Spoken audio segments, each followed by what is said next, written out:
Welcome to the Great Detectives of Old Time Radio. From Boise, Idaho, this is your host, Adam Graham. If you have a comment, email it to me, box13 at greatdetectives.net. Follow us on Twitter at Radio Detectives, and become one of our friends on Facebook, facebook.com/Radio Detectives.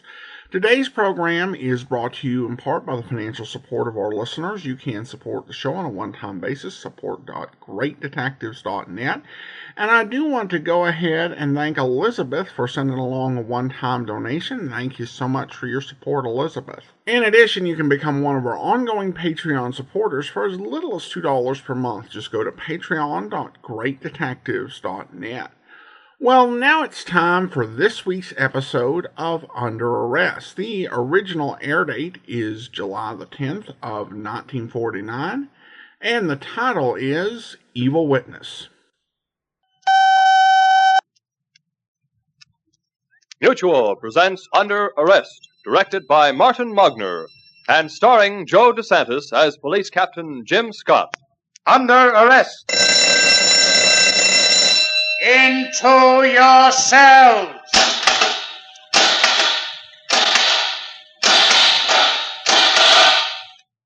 Criminals Behind Bars. Under Arrest, the story of Police Captain Jim Scott's fight against crime.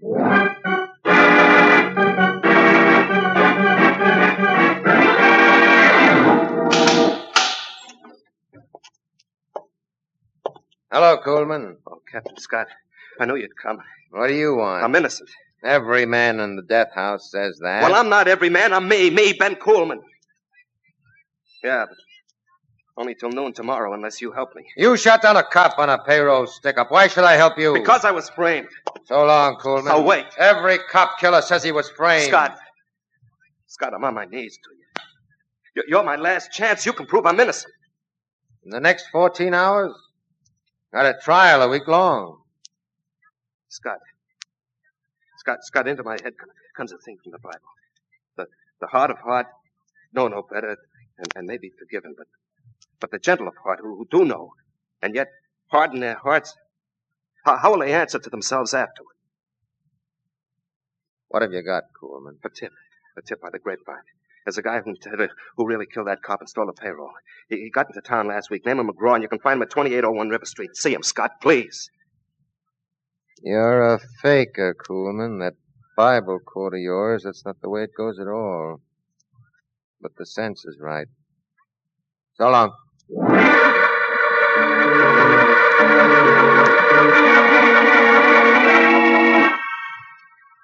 Before Captain Scott decides what to do in the case of the evil witness, may I have a word with you? When you buy an appliance for your home, you know that performance is what counts. All the shiny chrome in the world can't help an egg beater that doesn't beat eggs. Well, in much the same way, the test of our American economic system is, does it work? Free enterprise, competition, and a fair reward for a day's work have served to create our economic strength.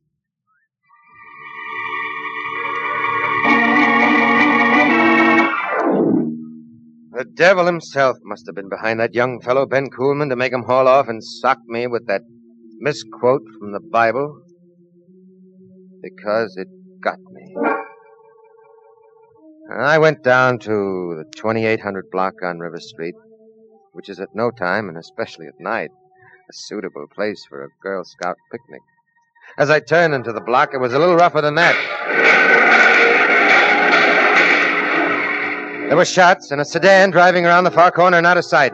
I started running toward where the shots had been fired at the same time that everybody else in the block, brawling kids, blousy women, and men in their undershirts, ran away from it.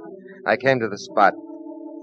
Right beside the corner lamppost, the man was sprawled, face down across the curb. A quick search, no papers. I grabbed the lamppost call box. Captain Scott at River and 28th Street. I want an ambulance and a patrol car, fast. 10-1 you're the law, mister. That a good bet? Sure winner. Did you see this happen? I hear it happen, mister. I'm in a cigar store, and I just come to the door when the shots go off. Is he dead, the guy? 4 bullets in him, but not dead. By the way, where's number 2801 on this block? Right there, next to the cigar store, mister. That's where this guy come out of. I thought you said you were inside the cigar store. I was. I know the guy, mister. At least I met him last night. He places a couple of parleys with me. Name of Frank McGraw. A nice fella. McGraw? Look, friend, did you notice anybody who might have seen more than you did? Sure. Just when I'm standing in the doorway, there's a dame must have seen the whole thing. A dame where? Across the street, number 2804, third floor. See that open window? There was a dame looking out of it. She don't belong in this block, but she's still up there, unless she goes out the back way. Okay, here come my boys in the ambulance. Thanks for the tip.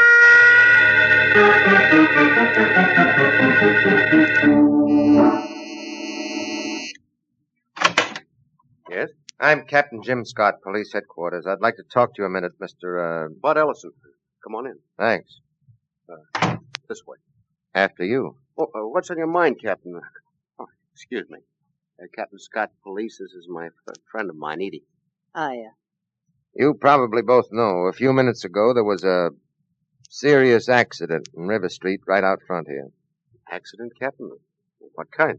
I wonder if either of you saw it, or any part of it. Well, I've been in the kitchen, Captain, fixing up some scrambled eggs. You can't see the street from there. Only from this room. I see both windows are open. Miss, did you happen to see anything? I was reading a magazine, Captain. How you must concentrate. Did you hear any noise? Yeah, come to think of it. Thought it was kids with firecrackers or a truck backfiring.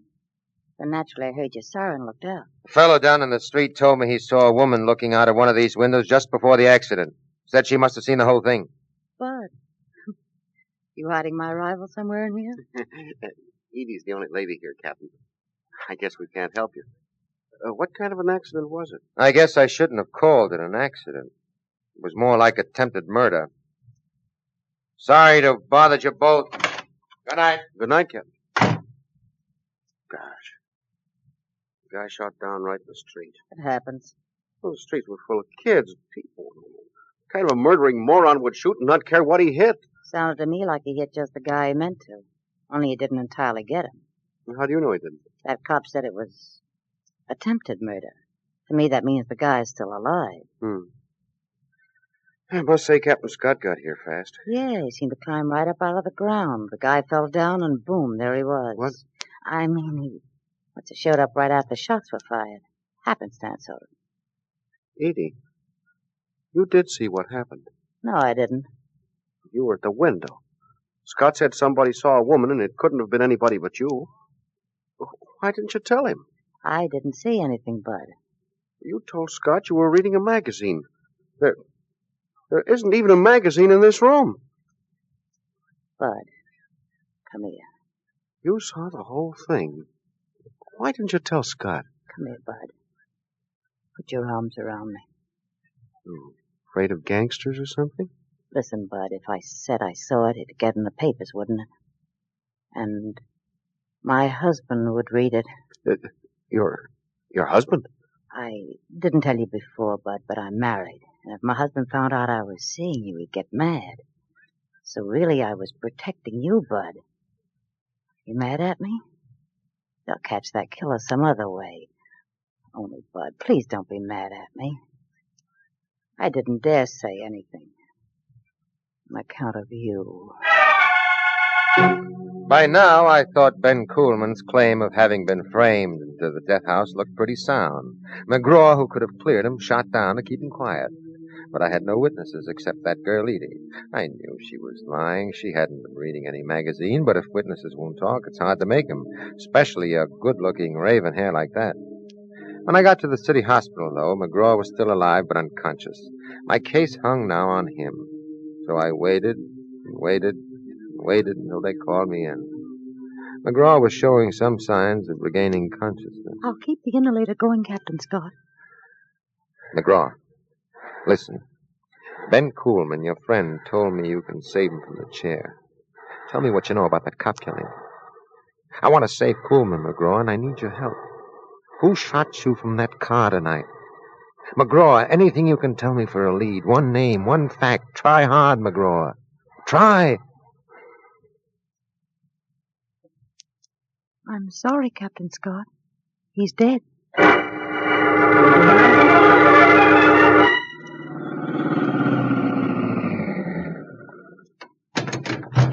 Joey? What are you doing in the garage? I knew you'd be coming back to the house to change the plates on the car, Joey. Besides, I got news. Listen, look. I know I got McGraw. That could wait. It's not that, Joey. From the street, somebody saw me at the window. And a cop came up to that guy's apartment. Oh, Bud Ellison's? It wasn't a blue boy, either. It was a plainclothes captain, Jim Scott. Did you tell him anything? No. Pretty soon, Bud Ellison doped out. I saw the thing happen. The only way I could shut him up was tell him I was married and my husband would find out about it. Well, honey bunch, that's true enough. Then what? I got him quiet. When I left, I went into a beanery across the way, and pretty soon he came out and went, where do you think? To headquarters. Why? Looking for Scott, I guess. Came out right away, and then I tailed him to the city hospital where McGraw is. And he came out of there and went home. Just like a woman to hold the big news to the last. Ah, this is bad, Edie. But you ought to get me out of town tonight. Change the license plate and let's go. Let me think, will you? If McGraw was out of the way, they could never hang that cop killing on you, and Ben Koolman take the long sit tomorrow.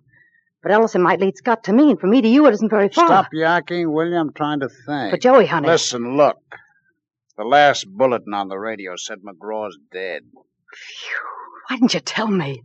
That means I'm in the clear, all right, on the killing Coleman's framed for, but I'll be hot on account of McGraw. If your boyfriend keeps acting up the way you say. Boyfriend?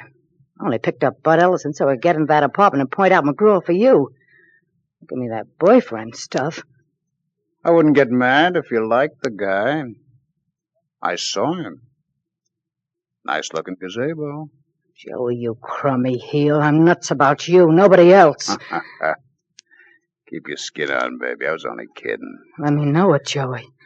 Come here, you monkey. That's my boy. Okay, Joey, what's the move? First, we go into the house for a cold beer. Then I change the plates on the car. And then we go after Bud Ellison.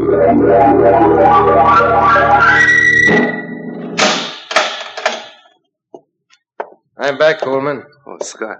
Did you see McGraw? Yeah, I saw McGraw. 4 bullets from a car just as I got there. Dead? Later. What could he have told me, Coolman? The name of the guy who killed that cop. He saw the stick-up happen. It was upstate. He got scared and ran away. I didn't want to tell you before, but you'd have had to sweat it out of him. Who could have shot him? You know as well as I do, Scott, the real killer of that cop. The guy I'm going to sit in for tomorrow. Do me a favor, Scott. Sure. This envelope. Inside there's a picture of my folks out west and my wife. I refused to see her the last 6 months. Well, tomorrow, after 12 o'clock, high noon. Look up my wife and get this to her, will you? Clayburg, upstate. Funny on what little things a man's life can hang. On River Street, a shifty little bookie told me. You happen to know a guy named Bud Ellison? No. Well, he might have been of some help, but he wasn't. How about a girl named Edie? Edie what? I didn't get the last name. Is she tall? Black hair and violet eyes? You know her? Look at this snapshot. That girl, Edie's your wife. Where'd you see her, Scott? Didn't she tell you who she was? No, she didn't, but... Well, there was no reason to, Coolman. Oh, where'd you see her? On River Street, near where McGraw got shot. Oh. I wrote to her about McGraw only last week, soon as I found out. She must have been on her way to see him. Scott, you can find her. Maybe she talked to McGraw before you got there. Find her, Scott, please. Yes, Coolman, I will. If Edie's anywhere in the state, I'll find her. Sleep tight, kid, and pray hard. Maybe it's gonna pay off.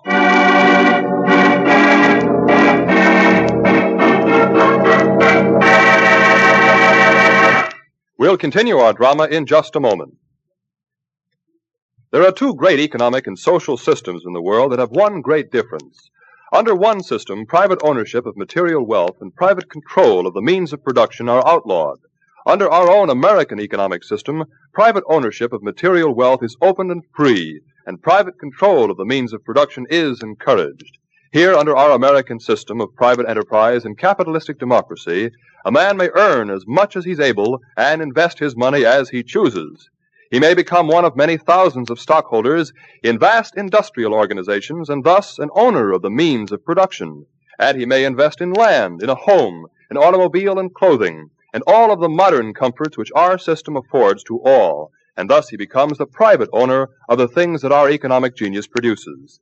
Now, this productive genius, unrivaled in the world, has been nourished by the American traditions of personal freedom. Freedom to work where you choose, to bargain collectively, to make a fair profit in a competitive market, and to invest earnings in new productive capacity and thus increase output. Our American economic system has proved its value. It has produced more of the good things of life for more people than any other system.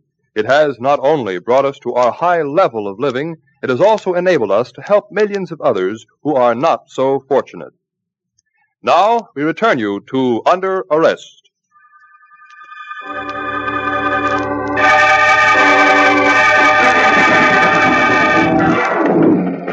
This is Captain Jim Scott, wanted for questioning about murder of Frank McGraw, Bud Ellison, 2804 River Street, and Edie Coleman, address unknown, 26, 5'8", raven black hair, violet eyes, wearing a green print dress.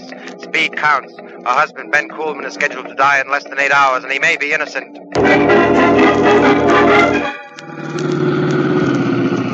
This is sucker stuff, Joey, coming right back to River Street. Listen, look. We got to get our hands on Bud Ellison. He can sink us both. Clean this up, Edie, and we beat it to the West Coast and enjoy that dough at last. Okay, Joey.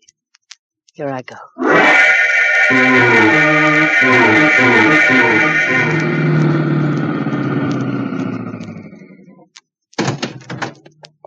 Hey, Captain. Oh? That dame I saw at the window before. She wouldn't talk to you, huh? What's she? You spend all your time in doorways? If you had to live in the lousy room I got, you'd like doorways better too, Captain. You on your way to see Bud Ellison again, huh? Know him, too? I live in the same flea bag. He ain't there. Where is he? With that dame again. What? 10 minutes ago, I see him come out with it. Tallish girl, green dress, coal black hair? Some dish. Tall for a runt like me, but some dish. Where did she and Ellison go? Captain, let me ask you one question. How can I make dough out of this? Bookie business no good? Who said I'm a bookie? But a guy like me just naturally picks up a lot of dope, Captain, especially in a neighborhood like this. With business so lousy, I could go on relief, or I could peddle hot tips here and there. To you, for instance? You'd rather be a stool pigeon than a reliever? Well, it comes to the same thing, Captain. Either way, it's a taxpayer's money I get, but earning it lets me keep my self-respect. What's your name? Shifty Bass. Listen, Shifty. Hey, let go. Hey, what's the matter? You're a bookie and I can run you in unless you talk. Hey, you listen. Now, where did Ellison and the girl go? They went around the corner, the 2 blocks up. Horse Players Tavern, the paddock. Paddock, thanks. Whatever.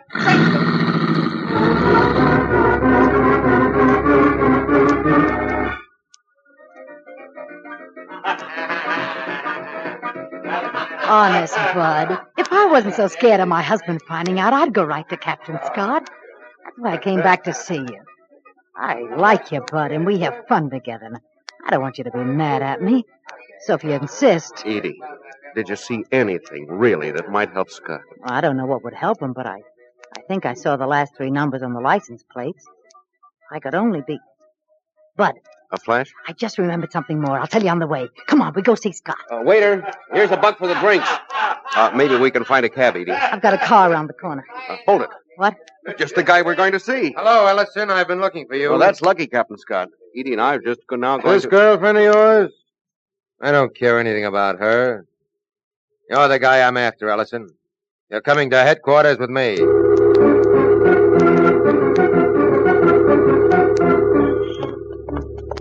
But, Captain Scott, I had Edie persuaded to tell you what she saw of that shooting. Why'd you grab me? This is my car. Sergeant Quinn, watch that tavern door for a girl in green. Get in, Ellison. Well... That girl, Edie. How'd you meet her? Well, it was in a bar 5-6 days ago. You know. Back in your apartment, she saw the shooting, didn't she? Yes, and I made her admit it, only Did she say why she wouldn't talk? her husband would find out about me, she said. And what did she tell you just now? Well, she decided to talk anyway. She remembered something, and she was going to tell me on our way to see you. She said she had a car near here someplace. Did she say where exactly? Just around the corner. I knew I was right to haul you out of there. Ellison, she wasn't going to take you anywhere near headquarters. What? Wait a second. Scott and car X27 calling headquarters. Scott and car X27. Get this.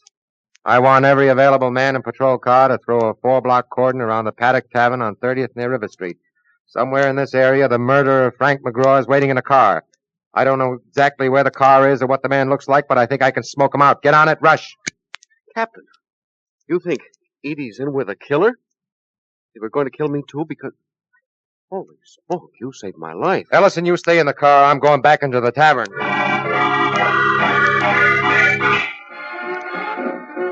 Raven-haired Edie was sitting in the booth where we'd left her, and I sat down opposite her.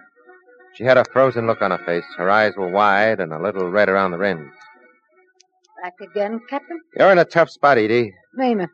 Somewhere near this joint, your killer boyfriend is waiting for you to show up with Bud Ellison. And you're sitting here, stuck fast. You can't go to him because of me. And you're scared to death he'll get tired of waiting and come looking for you and find me. Don't you call that a tough spot? Scott, I was just telling Bud why I couldn't tell you anything about that shooting. Why? Because my husband found out I was friendly with Bud and maybe beat him up. I don't think they'd let Ben Kuhlman out of the death house for that reason. Oh, you know. Scott, Ben wouldn't see me after he got caught. What was I supposed to do, swear off living? It was a coincidence I was in Bud's place. I had nothing to do with McGraw's killing. Much. Ben wrote you McGraw could clear him. He didn't know you tied up with that cop killer. Next, you appear on the scene, pick up Bud Ellison because his apartment was a good spot to finger McGraw from. Only Ellison caught on. Why were you taking him out of here? To get him murdered, too, because he knew you saw the shooting? You're crazy. And you're scared. You're scared numb. Your eyes, those big violet eyes, keep jumping from me to the front door. Any second, you think that killer's going to walk in and you'll know we'll get him for killing that cop in the holdup and McGraw. Shut up. I'll give you a choice, Edie. Choice? We'll wait here till he shows up, or you can take us to him. What? If we wait till he walks in here, there'll be shooting. Innocent people might get hurt. So here's what I'll do for you. Lead us to him, to the car where he is right now, and I'll talk to the DA about you. I don't get you. I know you now better than you know yourself.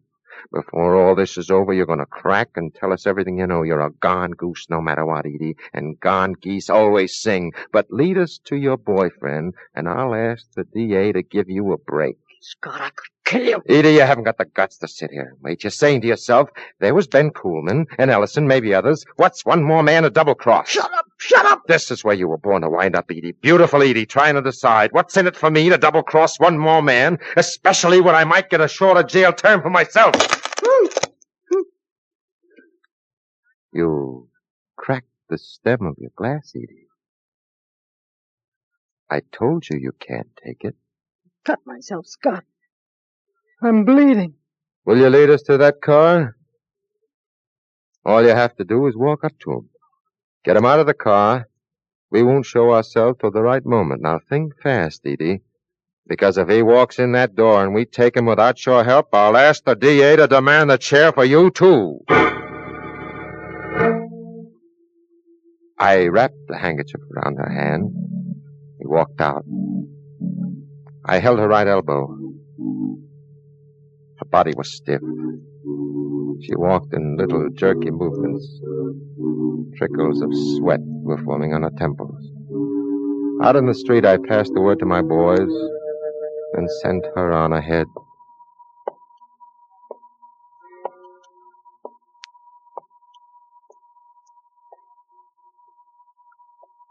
"5 a.m. of Ben Kuhlman's last day on Earth. There was no traffic, and in each block maybe only 2 or 3 all-night parkers. Off in the east, across the river, the sky showed a faint tinge of gray. Suddenly the air had a damp, chill feel to it. Up ahead, Edie turned one more corner.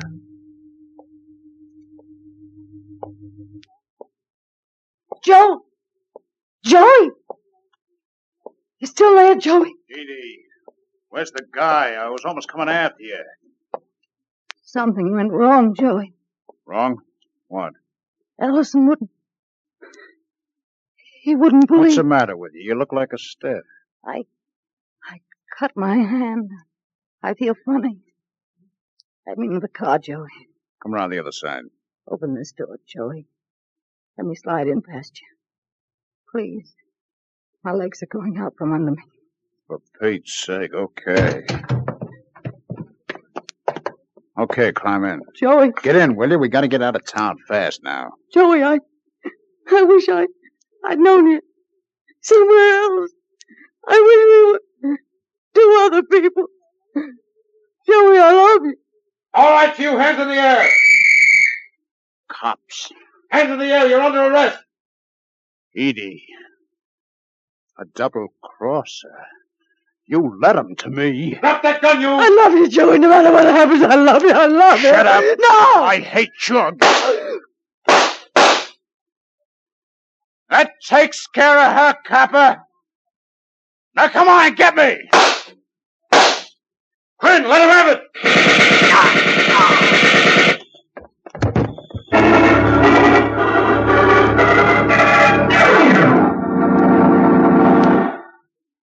Want the rest of it, Coleman? Sure, go ahead. Joey Casper, near death as he was, wouldn't talk till he was convinced Edie was dead. Then he told the whole story. He shot the patrolman you were blamed for. And he killed McGraw so he couldn't pay. And, your wife, Edie, was in... Shut up. You know, I remember her once. First time I met her. Maybe it was the second or third. It was the first I remember, you know. It was at Silver Beach, near where we both came from upstate. Edie had on a yellow beach coat over a bathing suit, no makeup. She never needed it. Oh, and that black hair and violet eyes. She was so beautiful. Don't tell me any more about her, Scott.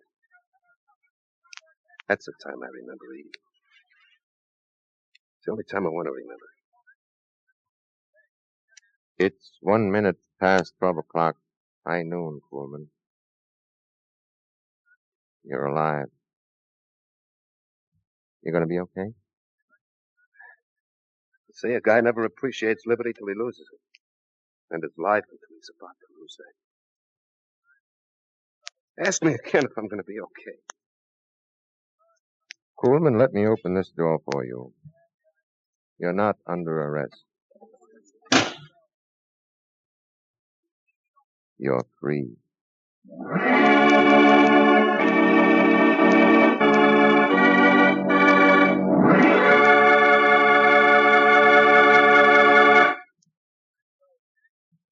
Captain Jim Scott will be back in just a moment to tell you about next week's case. Meantime, take a look at this radio. That's right, your own radio there in your home. Plenty of people have radios, some larger than yours, some smaller, and that's just the point. Because you don't look at this radio in wonder. It's a common, everyday, accepted fact that you and so many millions have a radio in your home. And yet, in many parts of the world, in many millions of homes, there is no radio. And there isn't one in the next house or the next block. There may be only 2 or 3 in a whole town. Why? Because the American economic system is the only way of work that provides things like radio so plentifully and so inexpensively that everyone can be an owner. That's one small example of what free capitalistic democracy has done and continues to do. One reason why Americans know that our economic system works.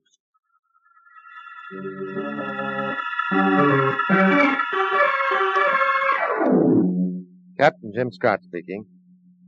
Next week I am confronted with a series of mysterious fires, an unsolved murder, a missing gun, and an unusual firebug. I call it the case of arson by remote control. Be with me, will you, in my fight against crime.